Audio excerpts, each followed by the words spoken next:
question, please. It's more of a comment than a question. I found the whole day very stimulating, very enlightening.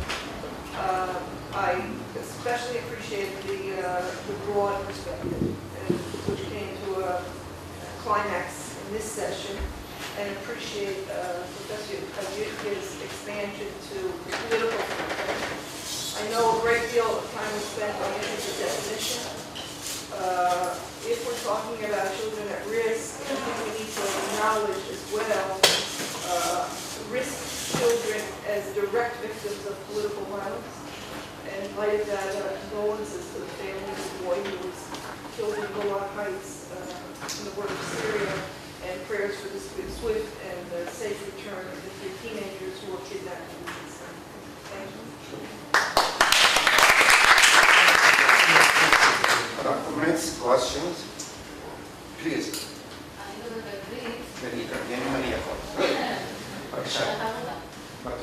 השאלה שלי היא ככה, כל הכבוד, אתם חוקרים ומרצים ופרופסורים והכל, אנחנו עובדים בשטח.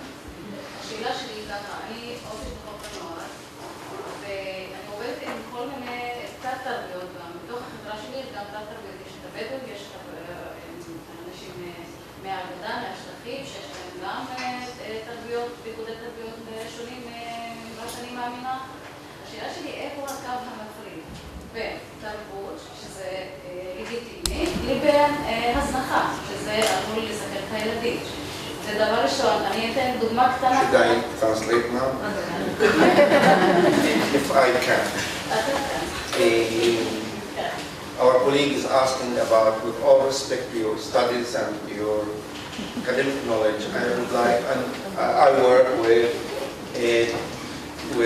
families and children from different cultures and different subcultures in Israel and in the Palestinian Authority, right? That's what you mentioned.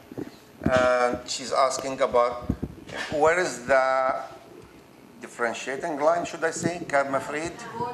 Borderline, thank you, Toda, between culture and neglect. Is this what you meant? Risk, yeah. Neglect, abuse, and...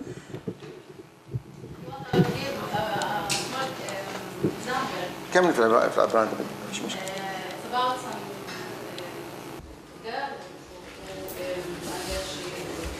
suffered from something psychiatric problem, and we believe that she should see a psychiatrist. But her family prefer to take her to a sheikh or a religion guy who can take from her all of the bad spirits. So where we feel well, we stop. Where we stop and we give the family to do what she thinks.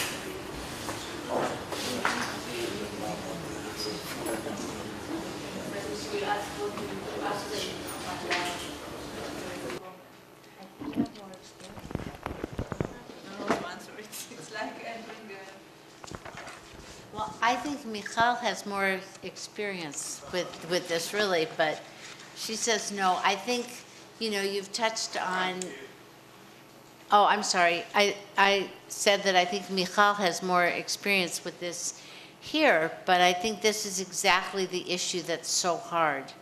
And to know how to make sure the child gets what the child needs, and also figuring out how to work with enough people and the parents and the community, and what do the other relatives think, and where's the support for getting that help. I think sometimes, you know, in the academic part, we talk more about, you know, where the definitions are, but when you get down to practice, it's how do you make sure that the child is getting what both the child and the family and the community thinks she needs. So I'm afraid I don't have a great answer, but I think it's the most important question to ask is what you're asking, but I think there's not an easy answer. I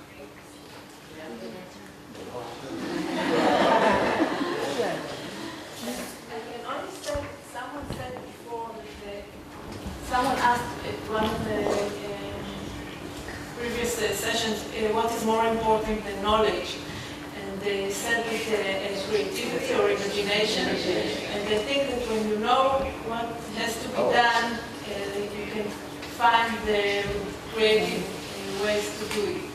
The problem is when the situation is much more complex and you can't decide what is the right thing to do. And sometimes your intervention can cause more damage or risk for other problems. And we are at the area of a lot of complexity. I would like to ask, because I go to Wiki, how does the new law in Korea define abuse of neglect? Is it in specific terms, or is it vague, and why? It's the law, so it's very vague, and so actually that has been one of the sort of struggle in the field because the law itself doesn't really give you what constitutes abuse and neglect. So it has been for a while, but now those agencies that I was talking about, the CPS agencies, based on the law, now they sort of develop a detailed manuals based on sort of experts consultation. And also each agency has the panel of experts so that when the case is reported and when it's sort of not quite clear, then it has to go to the panel, expert panel, to have the sort of the determination. But it is tough. One thing though, I don't know whether it's related to what you asked or not, but particularly difficult is the defining what is neglect, and sometimes I think what's important is whether it's culture or socioeconomic status. I think Jill talked about it. You cannot just equate those concepts. So just simply being poor doesn't necessarily mean it's a neglectful situation. So you cannot go and take the child out simply because the family is poor. I mean, you cannot call that as a neglect. So then how you sort of differentiate the sort of pure poverty problem from a being neglectful. So that's something that really is difficult, but also something that has to be done.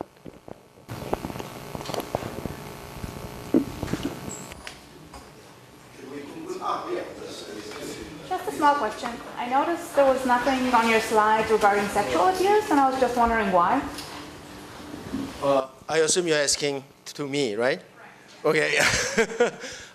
We do have a sexual abuse categories, but the number of reports have been very low, very small fraction. And in our survey, we couldn't do sexual abuse questionnaire items because when we did 2 pilot studies and the focus groups, we found that still in Korea it's too sensitive sort of matter to put in the questionnaire because many parents in our pilot studies simply refused the entire survey when they found out we are going to ask their children about sexual abuse, and that's why it's not there.